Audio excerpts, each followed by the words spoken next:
joie. Hein.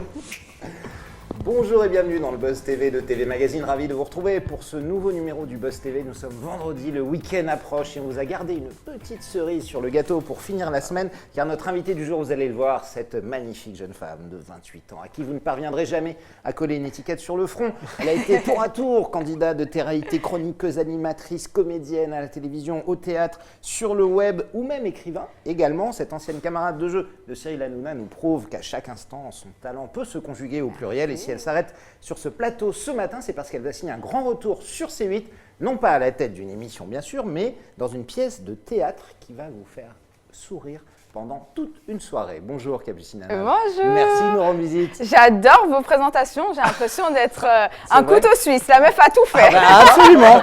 Voilà, c'est gagné pour vous, vous l'encadrez à la maison, vous le regardez de temps en temps, ça nous fait très plaisir de vous retrouver. Vous êtes ici chez vous, vous avez fait vos débuts sur ces plateaux il y a quelques années et vous êtes là pour un week-end tranquille. Ce sera ce week-end, ça tombe bien, c'est le nom de la pièce de théâtre que vous jouerez, ce sera demain soir à 21h15 sur C8. Vous interprétez le rôle de Caroline, une jeune femme d'une vingtaine d'années, mariée avec un homme un peu plus âgé, l'âge de son père, on va dire, qui sera interprété par Ali Vardar, le comédien. Ali Vardar, vous donnerez la réplique Alexandra Vandernoot, s'il vous plaît, et Jérôme Lenôtre. Après avoir joué dans La Fève du samedi soir, est-ce que vous vous dites que maintenant, ça y est, au théâtre, vous commencez à arriver un peu dans la cour des grands, ou des presque grands, c'est vrai, parce que voilà, Alexandra Vandernoot, c'est quand même le dîner de con, c'est une carrière exceptionnelle. Ali Vardar, c'est un metteur en scène incroyable, il y a un comédien aussi. Ah oui, là j'ai vraiment l'impression d'avoir fait un grand pas en avant et j'ai été très étonnée très stressée aussi de jouer avec Alexandra Vandernoot, Ali Vardar et Jérôme Lenôtre, qui est juste incroyable, et surtout devant une salle de 400 personnes où on est plein tous les jours. Ouais, c'est incroyable. Ah ouais, c'est un stress mais incroyable et j'ai toujours peur d'oublier un petit mot, une petite phrase parce qu'ils sont tellement énormes comme acteurs que je ne veux pas les déstabiliser en fait. Donc je donne le meilleur. Vous avez peur à chaque fois d'être le mouton noir qui va se tromper. Exactement. Du coup, c'est vous qui vous trompez le plus ou pas? Non, même pas. Non, même pas. Je suis tellement stressée et concentrée que du coup, avec cette concentration, ça me permet de ne pas me tromper. Mais franchement, à l'île Vardar, on a eu vraiment un coup de cœur professionnel. Et je le remercie de m'avoir laissé la chance. Je dois surtout plus remercier Manu Cohen qui m'a présenté à Alil Vardar pour faire la captation. Et on a eu un vrai feeling avec Alil et avec tous les autres comédiens. Et on a plein d'autres projets avec Alil. Il est incroyable, incroyable. Alors évidemment, on va parler de la pièce dans quelques instants. On va parler de vos premiers pas de comédienne et de ces pas évidemment prometteurs. On est en direct sur Figaro Live, sur tvmag.com et sur la page Facebook de TV Magazine. Cette page Facebook où vous pouvez poser toutes vos questions à notre invité Capucine Anna. Allez la voir au théâtre, allez-vous regarder quel regard vous portez sur sa carrière de comédienne à la télévision. N'hésitez pas, si vous avez des questions, des suggestions ou des remarques, elle répondra à toutes vos questions après les news médias de Damien Canivez. Salut Damien. Salut Nicolas, salut Capucine. Jingle et tout, ça rigole plus ici. Ça rigole pas. C'est jingle spécial Damien. Alors évidemment, on démarre. Il n'y a pas mon nom dedans par contre, ça c'est embêtant. On démarre tout de suite avec les audiences d'hier soir. Qui est arrivé en tête? TF1 peut sortir la boule à facettes et le champagne là clairement, car la chaîne lançait la 3e saison de Munch et la série portée par Isabelle Nanty et Lucien Jean-Baptiste. Dans laquelle j'ai joué. Dans laquelle vous avez joué, on va en parler d'ailleurs effectivement. Près de 5 millions, plus de 5 millions de téléspectateurs, près de 26% de part d'audience. C'est un score incroyable qui permet à TF1 de devancer largement la concurrence. À titre de comparaison, c'est 2,4 millions de Français de plus que France 3 qui dégainait une comédie intitulée Un petit boulot avec Romain Duris et Michel Blanc. Sur la 3e marche du podium, France 2 et son magazine Vous avez la parole se refont une santé en compagnie de l'ex-premier ministre François Fillon qui était l'invité principal de cette émission. Et qui n'a rien dit. Mais bon, ça a fonctionné, effectivement. Les présentateurs Léa Salamé et Thomas Soto ont réussi tout de même à attirer plus de 2 millions de curieux. Et enfin, on termine avec cette chaîne qui s'impose en tête de la TNT. Il s'agit de C8 grâce à une déclinaison de Touche pas à mon poste où vous étiez hier, Capucine Anna. TPMP, le jeu, a fédéré plus d'1 million de fanzouz, 4,6% du public. Alors, effectivement, on parlait de Munch. Vous avez joué dans un épisode, c'est ça, c'est le rôle de Charlène, si je me souviens bien. Exactement. Moi, je jouais le rôle de la morte, donc c'était pas très avantageux. Et alors, ça a été incroyable de tourner dans Munch, mais quelque part, j'étais un peu frustrée en tant que comédienne, parce que ce qui est bien dans ce métier, c'est d'échanger avec des comédiens. Et là, c'est vrai que je donnais la réplique à personne. Donc, ça a été une super expérience, mais un peu frustrée. Donc, s'ils me veulent pour un autre épisode, avec plaisir. Vous étiez une très jolie morte. Hein, franchement, un très beau cadavre. Merci. Magnifique. On a envie de les voir plus souvent. On reparlera évidemment de télé juste après. On continue ces news médias avec un journaliste de ABC. Mise à l'écart par sa chaîne pour avoir donné une fausse information, ce qu'on appelle une fake news. Oui, c'est ça, une infox en français comme on dit. Cela faisait plus de 10 ans que Matt Gutman était correspondant à Los Angeles, sauf que la chaîne américaine a décidé de suspendre le journaliste en raison d'une fausse information donnée à l'antenne dimanche dernier alors qu'il se trouvait en direct sur ABC juste après l'accident d'hélicoptère dans lequel se trouvait le basketteur Kobe Bryant.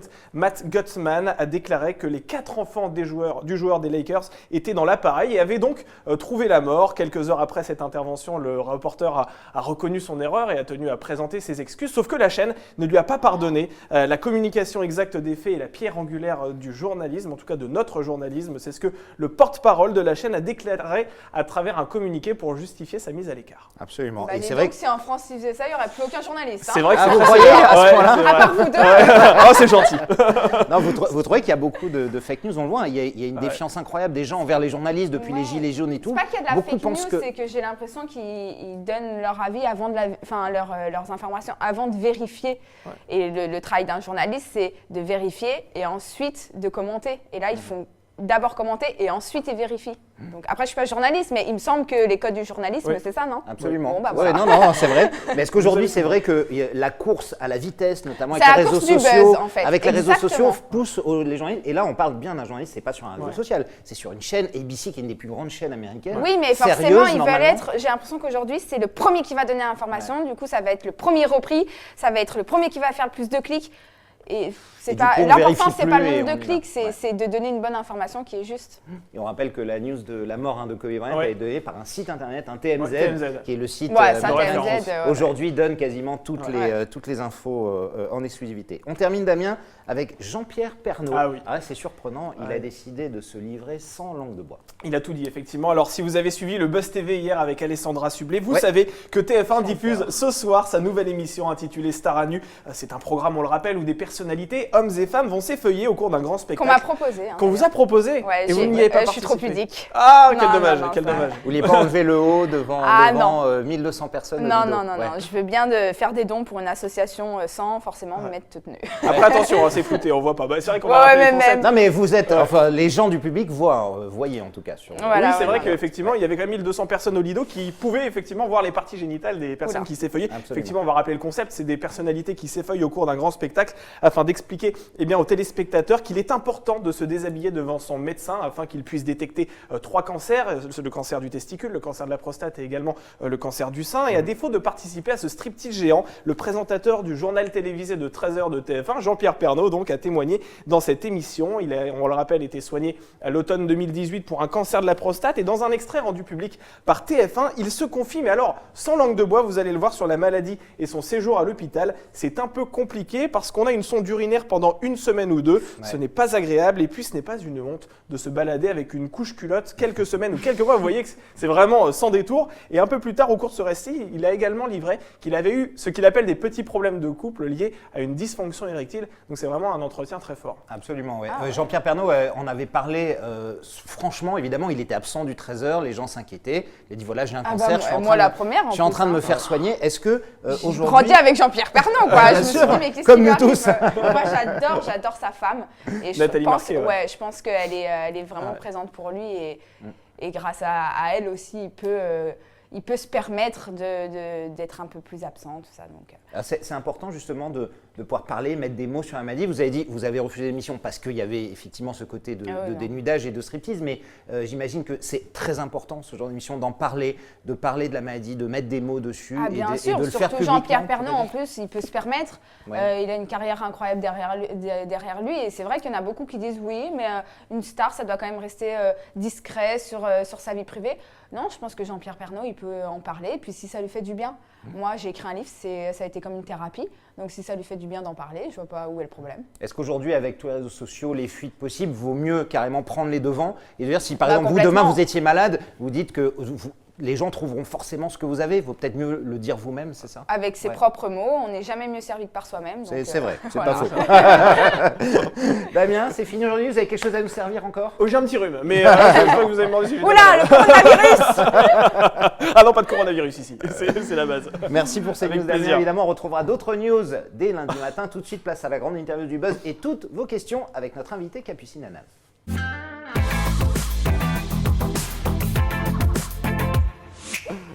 Capucine est seule face à la caméra, seule face à vous, elle vient de le découvrir à l'instant. C'était la surprise. Évidemment, on va prendre en quelques instants toutes les questions des internautes qui arrivent en direct et on va parler d'un week-end tranquille qui sera diffusé demain à 21h15 sur C8, une pièce dans laquelle vous jouez, donc je l'ai dit, Caroline, jeune femme de 20 ans, un peu naïve, 26, on va le dire, 26. Mariée. Alors non, avec... pas naïve. Pas naïve. Ça m'énerve. Pas naïve, mais très maline. Parce que faut faire la différence entre la naïveté. Non, mais c'est vrai. Caroline, elle n'est pas du tout naïve parce qu'elle capte tout de suite, mais elle veut laisser Jules s'enfoncer et voir jusqu'où il va. Donc, elle n'est pas du tout naïve. Au contraire, elle est très maline. Absolument. Donc, elle est mariée avec cet architecte. Ouais. Et puis, évidemment, il y a des soupçons, comme souvent dans ces pièces-là, sur le fait qu'il ne soit pas vraiment fidèle. Vous avez joué une femme trompée sans aucun problème, ça s'est bien passé? Oh bah oui, ça s'est très bien passé. Après, ce qui est drôle, c'est que dans la vraie vie, normalement, c'est un peu l'inverse. Le mari est marié à une femme un peu plus âgée et puis il trompe sa femme avec une plus jeune. Et là, du coup, c'est vraiment un revirement de situation. Voilà, là, c'est ça. Donc, c'est ça qui devient drôle aussi dans la pièce. Un petit peu l'inverse. La dernière fois que vous étiez venu sur ce plateau, c'était pour la fête du samedi soir, justement, la pièce dans laquelle vous avez joué. Là, cette pièce-là, vous nous avez raconté cette rencontre avec Alil Varda. Le rôle de Caroline, comment il est venu à vous et comment vous l'avez accepté, comment vous l'avez travaillé ensuite? Alors, il est venu à moi parce qu'en fait, il y a plusieurs chaînes de télévision qui sont venues voir la pièce pour racheter la pièce et la pour diffuser. La captation, comme pour on la dit, captation, et voilà, la diffuser. Oui. Et pour la diffuser. Vu qu'il avait cartonné avec le clan des divorcés, ça intéressait pas mal de chaînes. Et c'est vrai que C8 se sont classés en première position. Et en fait, Manu Cohen a parlé de moi à Alil Varda en disant la pièce est très très bien. C'est vrai qu'il nous faudrait peut-être un petit peu un nom pour pouvoir diffuser la pièce. On pense à Capucine Anav qui a fait du théâtre, avec qui on a travaillé, qui a joué dans La Fève du samedi soir, qui est maintenant comédienne. Donc vous pouvez peut-être la rencontrer. Je sais que Manu Cohen avait proposé deux, trois noms autres que le mien. Et donc c'est Alil Varda après qui a fait son choix. Je l'ai rencontré, le feeling est tout de suite passé. Il m'a dit, je suis persuadée que le rôle, il est fait pour toi. Inconsciemment, je pense qu'il l'avait écrit pour moi. On s'est rencontrés et le feeling est vraiment passé tout de suite. Et c'est vrai que j'ai demandé à Alil si je pouvais apporter ma petite touche personnelle pour justement que Caroline passe un peu moins pour la naïve. Et un petit à la base, c'était un peu écrit comme ça, c'est ça? Peut-être c'était un peu écrit comme ça, mais je ne voulais pas l'amener comme ça parce que je voulais aussi montrer aux téléspectateurs que je pouvais être quelqu'un d'autre que la naïve. Voilà. J'ai joué ce rôle-là pendant assez longtemps, donc j'avais envie d'évoluer un peu. C'est une fausse naïve en fait. Voilà. Elle fait croire que, mais elle n'est pas du tout tant que ça. Alors évidemment, on ne va pas tout révéler, mais sur le principe de la pièce, c'est une pièce classique de vaudeville où votre mari invite sa maîtresse à la maison, qui est jouée par Alexandra Vandernoot, alors que vous êtes censé partir en week-end. Bien entendu, vous rentrez plus tôt que prévu et vous tombez nez à nez avec Alexandra Vandernoot. Comment ça va se passer les premières minutes? Comme ça, un petit teasing pour donner envie aux gens de regarder. En fait, ce qui est marrant, c'est que je donne la réplique à Alexandra Vandernoot qui a joué dans un dîner de cons. Et en fait, un week-end tranquille, si on regarde bien, c'est un peu le dîner de cons. Et le con, c'est Alil sans qu'il soit conscient. C'est le rôle de Jules parce qu'il y a Alexandra, il y a ces deux femmes, on est en face, on se regarde mutuellement. Et puis moi, je lui fais croire quelque part que je crois en tout ce qu'il me dit. En fait, il essaye vraiment de trouver toutes les solutions pour me prouver que ce n'est pas sa mensonge, effectivement, voilà, exactement. Pour illustrer donc c'est très drôle et puis je trouve ça génial aujourd'hui qu'on montre aux jeunes que le théâtre, on peut y aller pour rigoler. Parce que moi, à l'époque, on parlait du théâtre quand j'étais au lycée, au collège. Pour moi, c'était de Molière, Shakespeare, c'était dans du vieux français. Et là, c'est bien aujourd'hui de montrer aux jeunes qu'on peut aller au théâtre, qu'on peut rigoler, qu'on n'est pas obligé d'être concentré pendant 2 heures. Non, puis surtout du bon vaudeville comme ça, effectivement. On est premier sur Billets Réduc et tout, donc franchement, c'est un carton cette pièce. Absolument, c'est vrai, que vous allez reprendre en mars. C'est ça, début mars. Au théâtre. De la Grande Comédie. De la Grande Comédie qui sera à Paris et peut-être une tournée effectivement, mais il je faudrait que ça arrête de marcher un peu moins à Paris. Mais voilà, c'est ça. Ça marche trop bien. En fait, c'est que ça marche trop bien à Paris, du coup pour le moment il n'y a pas de tournée de prévu. Damien, oui, nous sommes en direct sur la page Facebook de Télémagazine, sur le Figaro.fr. Il y a pas mal de commentaires et les hormones de ces messieurs sont en train de jouer de la trompette, Nicolas. C'est terrible. Les hormones jouent de la trompette. Vous êtes en forme là. Là, je peux vous dire, Eric, on se fait un week-end tranquille quand tu veux, Capu. Voilà, Capucine, épouse-moi, ça c'est un message de Samuel. Et tiens, une question d'Alexandre, il souhaite savoir si le cinéma vous tenterait. Bah bien sûr, j'ai eu un petit guest là dans Rendez-vous chez les Malawa, dans le film de James Hutt avec Michael Youn, Christian Clavier, qui est actuellement en salle. Qui est encore actuellement en salle, il me semble. Bon, j'ai vraiment un tout petit guest, donc je m'en vante pas du tout, parce que je crois même qu'on a coupé mon texte tellement que le film sinon était trop long. Voilà, donc vu que j'ai pas du tout un rôle principal, ils ont Vous jouez votre rôle ou un autre Bah bizarrement, je joue la maîtresse de quelqu'un, je sais pas. Je crois que décidément. Ça y est, c'est très bien. Donc oui, bien sûr, le cinéma me tente. Puis il y a des très beaux projets qui vont arriver petit à petit. Chaque chose en son temps. D'abord, j'aime bien me concentrer sur un projet, le faire à fond, le faire bien et pas me disperser. Alors évidemment, cette pièce dont on parle, elle évoque aussi le temps qui passe, la volonté de conserver cette jeunesse quand on vieillit, etc. Est-ce que vous, maintenant, ça vous touche, vous qui arrivez presque à la trentaine, ne parlez pas de mon âge. Très loin, est-ce que ça fait déjà quelque chose de se dire, on vous a connu à la télé, vous aviez 20 ans, Capucine, 20, 19 ans, c'est déjà presque 10 ans. Est-ce que ce temps qui passe, vous en avez aussi, vous, conscience? Je n'ai peur. Même si vous ne bougez pas, hein, je vous le dis c'est gentil, merci. Non, c'est j'en ai très peur, je fais des grosses angoisses, je suis très anxieuse. Très stressée de la vie, savoir de quoi demain est fait. Et puis moi, je suis une insatisfaite permanente. Ouais. Donc du coup, dès que je veux quelque chose et que j'arrive à l'avoir, je veux toujours plus en fait. C'est ce qui m'anime, c'est ce qui me donne l'adrénaline et c'est ce qui fait que j'arrive à réaliser chaque projet que j'ai envie d'entreprendre. Mais le temps qui passe me fait très très peur. Ouais. Ah bah oui. Non, ça va. Pour l'instant, il n'a pas trop de prise sur vous. On parle de cette pièce évidemment qui est une pièce drôle, comique. Il y a beaucoup de blagues dedans, notamment sur les femmes, sur les Portugais également. Ouais. Est-ce qu'à un moment, vous n'avez pas peur de vous prendre des problèmes avec des associations? Est-ce qu'aujourd'hui, on peut faire de l'humour et dire, sans trop risquer à chaque fois de se dire, mon Dieu, ça dépend, ça dépend parce que c'est vrai qu'aujourd'hui, j'ai l'impression qu'on peut rire de plus rien en fait sans se faire tout de suite tirer dessus. Après, franchement, nous c'est quand même… Sur scène, c'est différent. Sur scène, puis c'est différent. On s'adresse à un public en direct. Et puis le public d'Halil Vardar, il est tellement génial qu'il ne juge pas du tout. Donc après, on verra bien. Mais nous, c'est vraiment pas de l'humour… je pense pas qu'on puisse se prendre une tollée sur l'humour. Il faut rester dans la gaieté. L'humour, c'est drôle. Il faut partir du principe qu'on peut encore rire de tout, même si ce n'est plus le cas. Mais vous qui avez beaucoup travaillé en télé, qui êtes très présente sur les réseaux sociaux, Capucine, on vous connaît depuis 10 ans, ce naturel qui vous caractérise de dire les choses, est-ce qu'aujourd'hui, vous faites plus gaffe, vous faites plus attention à ce que vous dites, vous essayez du coup d'être un peu moins naturel, quoi, forcément? Ah bah évidemment, et puis même chaque tweet que je poste, chaque vidéo que je fais… je fais très très attention parce que là, en plus, nous, on a attendu au tournant, surtout quand on sort d'une télé où on est très populaire. Alors, ils ne nous loupent pas, on n'a pas le droit à l'erreur. Donc, évidemment, je fais attention à tout ce que je dis, je pèse mes mots. Et vous avez cette impression d'être moins naturel en vous-même, de dire de oui. De plus en plus, j'ai l'impression d'être de moins en moins naturel parce que j'ai toujours peur de me faire tirer dessus. Même à l'époque de Touche pas à mon poste, si j'avais le malheur de dire une toute petite connerie, ça prenait des ampleurs incroyables. Bien sûr. Alors que si ça avait été quelqu'un d'autre, on serait passé dessus, quoi. Donc c'est vrai que pour moi, en tout cas, c'est très difficile. Après, au théâtre, c'est un texte que j'apprends par cœur. Donc sur ça, j'ai aucun problème. Je fais pas d'impro. Damien. Oui, alors on salue Antoine qui a une question intéressante, mais qu'on posera un peu plus tard au cours de ce Buzz TV. Et on va prendre une question de Solène qui souhaite savoir si votre compagnon est allé vous voir au théâtre et qu'est-ce qu'il en a pensé. Bien sûr, il l'a vu au moins 20 fois, je crois. Il m'a fait répéter, donc il la connaît aussi bien que moi. Oui, bien sûr qu'il est venu me voir, il est très fier de moi. Il vous donne des conseils aussi, comme il est acteur, est-ce que vous vous entraidez parfois aussi Oui, on s'entraide. Je pense que c'est important aussi de s'entraider, donc voilà. Justement, je suis toujours très gênée, donc c'est de parler de mon couple et tout, j'aime pas trop. Il n'y a aucun problème. Absolument. Alors, c'est pas parler de votre couple, mais simplement d'une médiatisation. Avec votre compagnon, donc Alain Fabien Delon, vous avez fait la couve de Paris Match. De gala, pardon, et donc exposé votre couple volontairement et pleinement. Est-ce que c'était une volonté aussi, Capucine, de couper l'herbe sous le pied des paparazzis qui passent leur vie à vous suivre et est-ce que c'est compliqué au jour le jour, votre couple avec le vice d'Alain Delon à gérer médiatiquement, j'allais dire. Oh là là, ça c'est… Mais non, mais c'est vrai, mais vous l'avez fait pour ça aussi, cette couverture. Oui, on l'a fait pour officialiser, maintenant dire, maintenant on a officialisé, stop.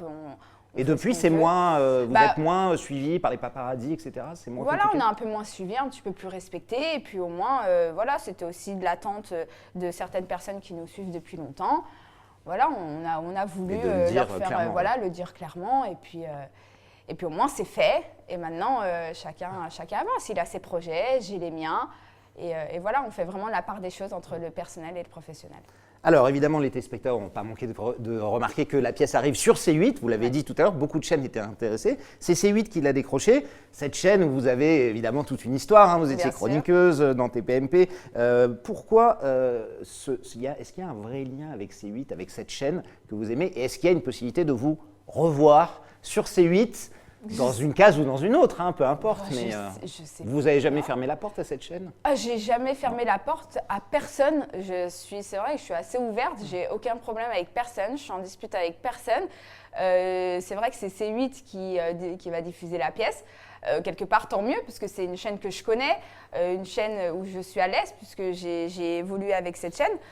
Mais voilà, je ne suis pas fermée. Regardez, j'ai tourné Munch, c'était sur TF1. Absolument, j'ai fait Sortez-moi de là, c'était sur TF1. Beauty Match sur TFX. Ouais. Je ne suis absolument pas fermée, j'ai aucun problème. Je ne suis pas en contrat avec C8, je ne suis pas en contrat avec une autre chaîne. Donc, vous êtes déjà posé de revenir, de refaire d'autres émissions. Est-ce qu'aujourd'hui, c'est vous qui voulez vraiment vous concentrer sur la carrière de comédienne? Oui, je veux vraiment me concentrer sur ma carrière de comédienne. J'ai eu plein de propositions qui ont été très dures à refuser parce que forcément, l'ego aussi parle et dit « Oh, on te propose quelque chose, tu ne peux pas dire non ». Et en fait, il faut prendre du recul et je suis tellement chroniqueuse, heureuse. tout ça vous intéresse plus trop aujourd'hui? Ça m'intéresse moins, voilà. Sauf si demain, vraiment, il y a une émission incroyable qui me parle, pourquoi pas, je réfléchirai, mais je m'épanouis tellement dans ce que je fais dans la comédie, je sens que petit à petit, j'y arrive de plus en plus, donc pour le moment, non, il n'y a pas de retour en arrière. Damien. Allez, une question de Valou sur Twitter, une question argent, on adore ça. Nous, question argent. C'est tabou chez nous. On va pas vous demander votre salaire, mais juste, elle aimerait savoir si, lorsque vous passez à la télévision avec votre pièce de théâtre, est-ce que vous êtes payé davantage? Bonne question. Ah oui, vous avez un bonus. Oui, il y a des droits parce que… Il y a un droit à l'image, donc oui, forcément, on est payé plus que si on fait une représentation lambda au théâtre juste un soir. C'est intéressant comme question parce que j'imagine que beaucoup de spectateurs se la posent. Lorsque vous êtes au théâtre, vous avez un salaire fixe qui tombe chaque mois, vous avez un salaire en fonction du nombre de spectateurs. Comment ça se passe en fait? Non mais c'est vrai. Vous êtes payé la même chose tous les soirs. Voilà, je suis payé la même chose tous les soirs. Qui est 2 personnes ou 500. Voilà, pour moi, là, c'est pas mon problème. Là, il y en a 500. Mais je pense qu'à Lille, ça lui posera plus un problème que moi parce qu'il est metteur en scène, producteur, c'est son théâtre. Mais bon, il n'y a pas de… Vu qu'on est pratiquement plein tous les jours, il n'y a aucun problème. Non, j'ai le même salaire tous les jours. Il n'y a rien qui bouge. Je suis payée à la représentation et voilà. Et si la pièce de théâtre est diffusée, rediffusée, vous toucherez à chaque fois. Mais il faut savoir qu'au théâtre, on est beaucoup moins payé qu'en télé. Oui. Le théâtre, il faut savoir que je ne fais pas du tout ça pour l'argent. Je fais ça par passion. Et pas pour l'argent. C'est une économie différente. Ah, complètement. J'ai senti le trou. Je l'ai ressenti, ça. Alors justement, la télévision, on en parlait. Vous avez fait vos débuts au théâtre et sur les planches. La fiction télé, aujourd'hui, on ne parle que de ça. Il n'y a que ça. La fiction française, notamment, cartonne. Et devant toutes les fictions américaines, il y a aujourd'hui toutes les plateformes, Amazon, Netflix, etc. Il y a des possibilités partout. Est-ce que les séries… c'est quelque chose évidemment dans lequel vous allez vous lancer. Est-ce qu'il y a des projets? Est-ce qu'il y a des choses concrètes qui arrivent? Est-ce que vous regardez ça de près? Pourquoi pas, oui. Je regarde en plus, la plupart des chaînes commencent à diffuser des séries qui m'intéressent aussi. Donc pourquoi pas, oui, j'aimerais beaucoup faire une série. Alors ça dépend quelle série, hein. C'est genre Sous le soleil et tout, c'est vrai que ça m'intéresserait moins. D'accord. Il y a des séries que j'ai refusées, donc il faut savoir faire les bons choix. Sur des grandes chaînes et tout Oui, sur des chaînes assez importantes. Genre lesquelles, par exemple? Que je ne dirais pas, parce qu'il y a le respect aussi. D'accord. Et ils ont pensé à moi, enfin, il y a un respect mutuel, donc je ne vais pas... Vous avez juste dit non. Voilà, j'ai juste dit non parce que je veux faire aussi attention et je ne veux plus être cataloguée dans une série et je veux faire les bons choix. Mais pourquoi pas? Mais c'est quoi alors la série typique? Je suis producteur, je veux faire une série, je veux Capucine Anna dans ma série. Qu'est-ce qu'il faut que je lui propose? Plutôt une comédie, plutôt polar, plutôt bizarrement, quel type de rôle? Un truc récurrent, un rôle d'un personnage sur plusieurs saisons, des fictions? Plusieurs saisons, peut-être pas. Sur une saison déjà, ce serait pas mal. Parce qu'après, justement, on est très vite catalogué, donc après, c'est compliqué de faire autre chose. Mais en fait, ce que j'aime dans ce métier, c'est qu'on peut vivre plusieurs personnages. On peut se sentir plus différemment en une seule vie. Enfin, vous vous rendez compte la chance que c'est pour un acteur de se dire j'ai joué ce rôle-là, puis ce rôle-là, puis ce rôle-là, et puis quand on le joue, on le vit.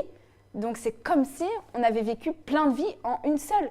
Donc j'ai pas vraiment un rôle. Il n'y a pas ce genre de rôle. J'aimerais avoir l'opportunité, la chance de tout jouer. C'est ça, moi, qui me fait vibrer. J'ai envie de tout essayer. Et le mieux, ce serait à l'opposé de moi. Voilà, j'aimerais jouer. Donc pas une petite jeune femme naïve, gentille et trompée par son mari, c'est ça? Oui, non, mais tous les rôles qu'on vous propose. Je ne suis pas trompée par mon mari dans la vie de tous les jours. Mais... Je dis ça, c'est les rôles qu'on vous a proposés. Non, mais voilà, j'aimerais vraiment aller à l'inverse de qui je suis. J'aimerais vraiment pouvoir jouer le rôle d'une fille complètement perdue, qui a... perdue, voire peut-être alcoolique, connaître tout l'inverse de vous qui ne buvez pas une goutte d'alcool. Voilà, moi je suis quelqu'un de très sain, donc forcément, voilà, j'aimerais jouer tout l'inverse de moi pour voir ce que ça fait. Damien. Oui, alors il y a Antoine qui a une question sur Je suis une célébrité. Sortez-moi de là, l'émission à laquelle vous avez participé à l'été dernier. Est-ce que vous pourriez reparticiper à une émission de ce genre? Ça, c'est sa question. Non, je crois pas. Non, c'est vrai. Ça a été trop dur. Je suis contente parce que j'ai permis à mon association d'avoir 25 000 euros. Ils ont fait plein de choses avec. J'ai été en finale, j'ai été la seule fille d'ailleurs en finale.